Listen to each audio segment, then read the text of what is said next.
Welcome to section 8.1. We're going to talk about right triangle trigonometry and its applications.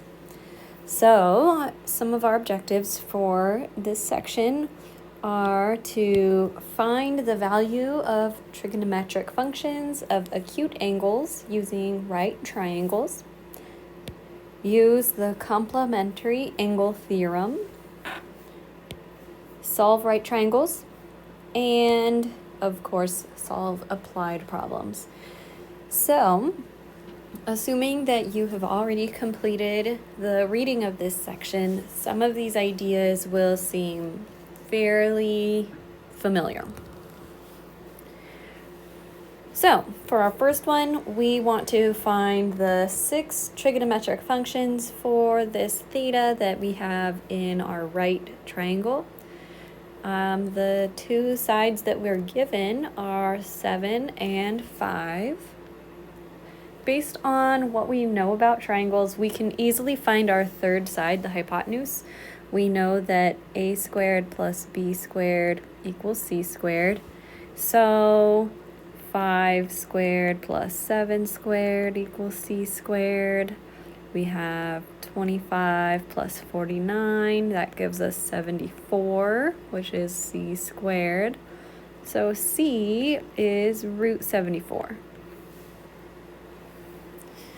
So I'm just going to put that up here, root 74. That way we know as we go through these things.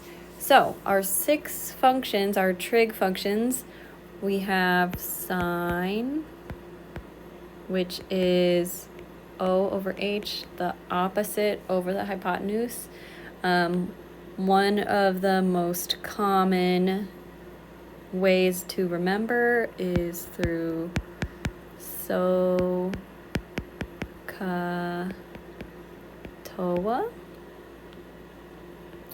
So sine is opposite over hypotenuse. Cosine is adjacent over hypotenuse. Tangent is opposite over adjacent. And based off of what we've done with the sine, cosine, tangent, all 6 of them actually, in the unit circle, we used these quite often already. So now in this triangle, we will put the opposite. So in terms of where the theta is, opposite is the side opposite. Adjacent is the side adjacent. Hypotenuse is always across from our 90.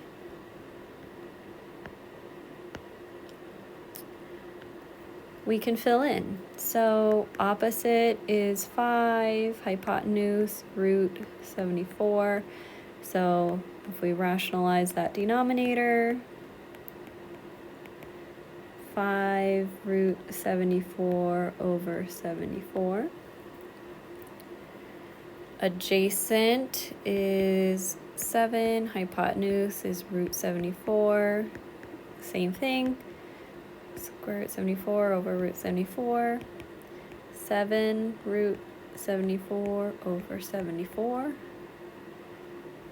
Tangent, opposite over adjacent. And then for the other 3, we have secant, cosecant, and cotangent. And what I'm actually going to do is switch the order of these just to avoid confusion. So cosecant, we know, is 1 over sine. And since our sine was O over H, we have H over O. So it is our hypotenuse over the opposite, hypotenuse being root 74, opposite being 5. Secant is 1 over cosine, and cosine was A over H, so the 1 over cosine would be h over a. So we have our hypotenuse, root 74, over our adjacent of 7. And cotangent, 1 over tangent. Tangent was O over A, so we have A over O, which gives us adjacent of 7 over opposite of 5. And that's all 6. So based off of where this theta is and determining opposite, adjacent, hypotenuse, you can find all 6 of them. Let's continue and solve some more triangles. This time, instead of finding the trig functions of a theta, we're going to be finding all the things that are not given to us. So we are given one side and one angle, so we need to find the last 2 sides and the last angle. Why are we not looking for 2 more angles? Well, because we're dealing with right triangles, so they all are given 90 degrees. So if we start with what our triangle might look like, we have a 90-degree angle here, A, B, C, and that means that the angle opposite from the side of A is going to be our alpha angle, and the angle opposite of B is going to be our beta angle. So we have B is 4 and beta is 33 degrees.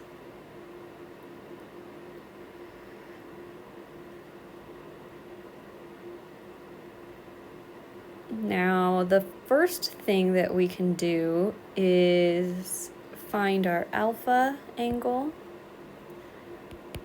We know that a triangle adds up to 180, so if we subtract off 90 and 33, then we should be left with 57. So our alpha angle is 57 degrees.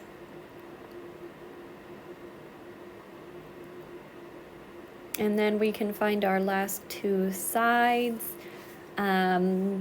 Doing this, I'm going to start with side A. And in order to find side A, we know that tangent of the beta angle would be opposite over adjacent. So if I start with tan of 33, opposite is 4 and adjacent is our A. By accident, the adjacent is the letter A. Works out pretty nicely though. Okay, so now let's figure out what A is. So what I'm going to do is isolate A. So I'm going to multiply by A on both sides. A tangent 33 equals 4 because these cancel. And then divide the tangent 33 on both sides. So that way I'm left with A equals 4 over tangent of 33, which is approximately, if I throw that through my calculator, and my calculator is in degree mode because we are working in degrees right now, I'm going to get about 6.16. So we've got that one, and we have one more side to find, which would be side C. Now side C, I am going to do, I'm just going to stick to the same angle, I suppose. If I do cosine of that beta, and cosine is adjacent over hypotenuse, so this would lead us to cosine of 33 is adjacent, so that's our 6.16 over the hypotenuse, which we don't know is C. I guess we can make it a C.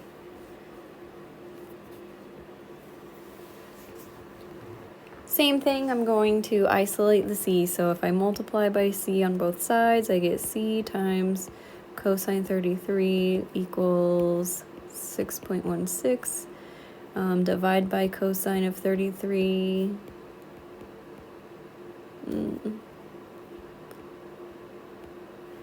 That leaves me with C equals 6.16 over cosine of 33. Throwing that through our calculator in degree mode, we have about 7.34.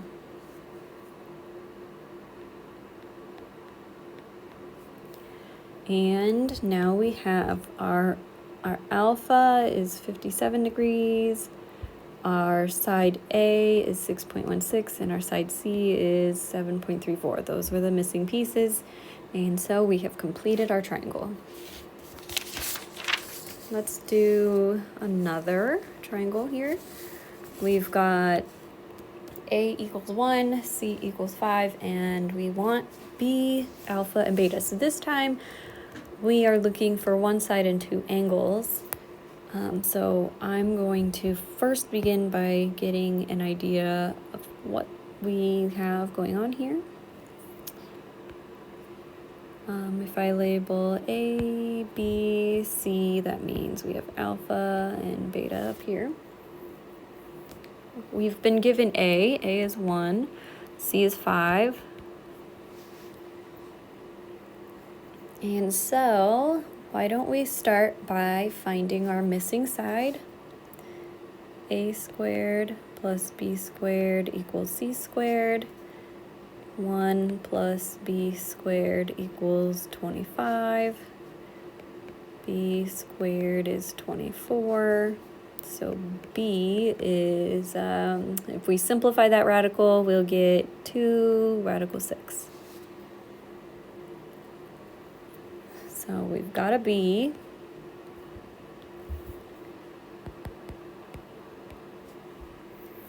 And now we can find alpha and beta. So let's start with alpha. If we take, I'm going to do tangent of alpha. That will give me opposite over adjacent, and that would give us 1 over 2 root 6.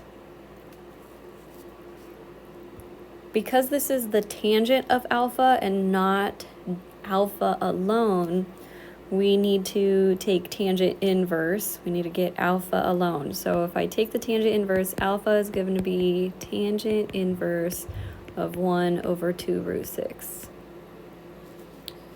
And if we put that in our calculator, tangent inverse of 1 over 2 root 6, we should be getting something like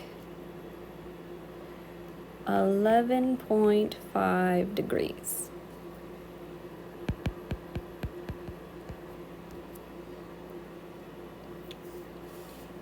Now at this point, we could do 180 minus 90 minus 11.5, because a triangle has to add up to 180 degrees. That would give us 78.5 for our beta. Also, if you wanted to, just for the practice even, I did sine beta, and if I did the sine of beta, I had 2 root 6 over 5. Taking sine inverse, my beta is sine inverse of 2 root 6 over 5. And that through the calculator is about 78.5 degrees. So either option gets us to the same place. And we have B, we have alpha, which was 11.5, we have beta, which was 78.5. So we have completed our triangle, and once again, we are done. Okay, find the exact value of each expression. We're going to start with cotangent of 20 degrees minus sine of 70 degrees divided by sine of 20 degrees. So here we want to use our complementary functions of each other. So thinking about what is cotangent, what is sine, what are the complements of these, I left cotangent of 20 degrees, and then I took the sine of 70 and I rewrote it as cosine of 20 degrees.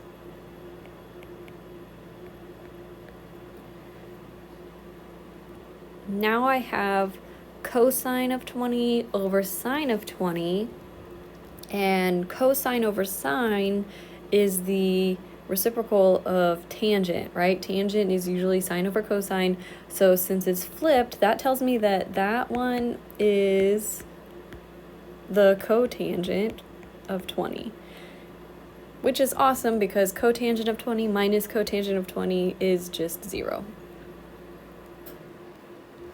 So that one came out to a pretty nice workable solution. Okay, let's take a look at this one. We have secant of 40 degrees, cosecant of 50 degrees, minus tangent of 40 degrees, cotangent 50 degrees. Before we start, I'm just going to move this up so that way we have plenty of writing space. Don't get worried or afraid. I just want to give us enough room. So there are multiple avenues you can take to simplify this. The way that I'm going to do it is just one of the ways. So it's not uncommon for a student to find a quicker or easier way than what I do. If you do, that is totally fine. And if you would like to share it, I would really appreciate that. So here's what I did to simplify this one. I started with secant 40 degrees, and I wrote the complement of it. So I rewrote secant 40 degrees as cosecant 50 degrees. And I left the second one the same, cosecant 50 degrees. So that is all I changed in that first product. And then we have minus tangent of 40 degrees, and cotangent, I took the complement, so I'm going to have tangent of 40 degrees. And then now I have cosecant 50 times cosecant 50, so what I have is cosecant squared of 50 degrees, and over here I have tangent of 40 times tangent of 40, so I have tangent squared of 40 degrees. And then I started thinking, okay, what if I put these into sines and cosines? So cosecant is 1 over sine squared, and tangent is going to be sine squared over cosine squared.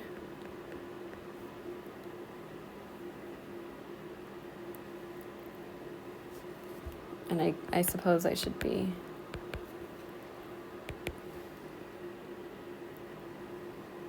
And then what we have to do is find a common denominator. So I will have 1 over sine squared of 50 degrees times cosine squared 40 degrees over cosine squared 40 degrees minus sine squared 40 degrees over cosine squared 40 degrees times sine squared 50 over sine squared 50 .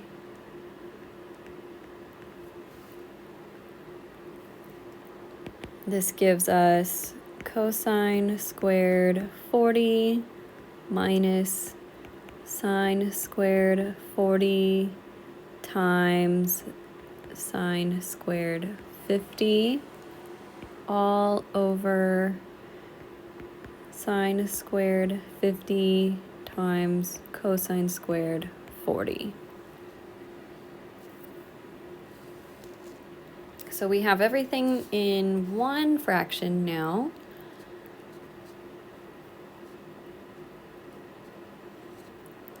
And then what I did next is I turned everything into sines because I really wanted to start eliminating anything that I could. So cosine squared of 40 we can rewrite as sine squared of 50. And then I left sine squared of 40 and sine squared of 50. And then we have sine squared of 50, and instead of cosine squared of 40, we can rewrite it as sine squared of 50 again.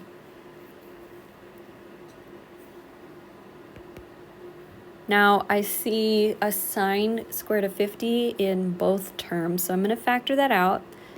Sine squared of 50, which leaves me with 1 minus sine squared of 40. And we still have sine squared of 50 times sine squared of 50 down here. But now we can cancel these out. And then we have 1 minus sine squared. And 1 minus sine squared is cosine squared. And we can rewrite sine squared of 50 as cosine squared of 40, and this simplifies to 1.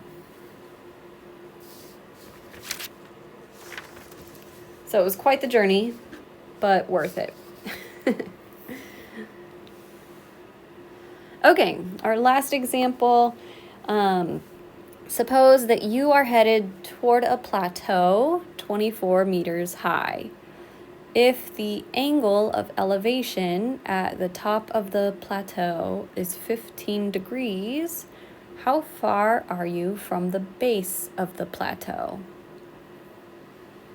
So if we are looking at 24 meters high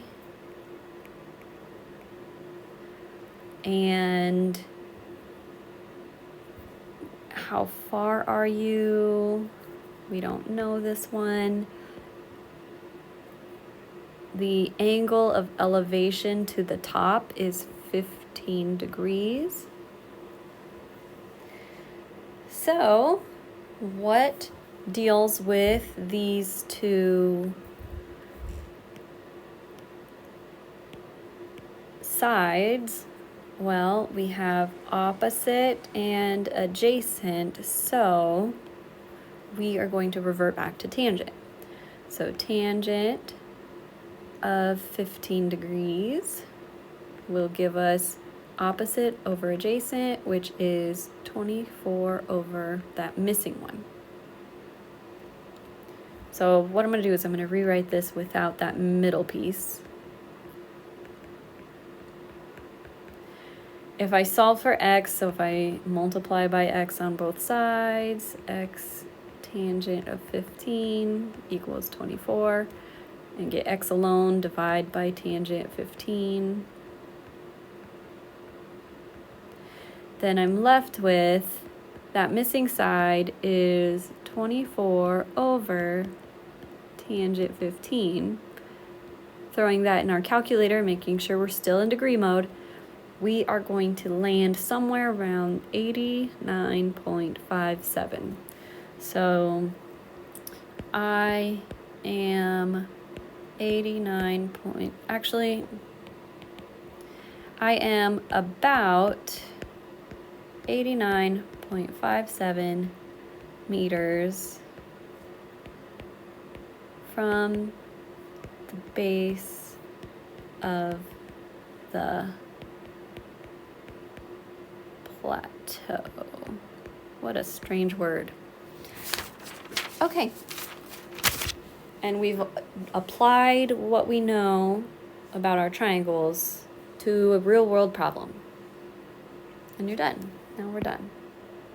Found our distance.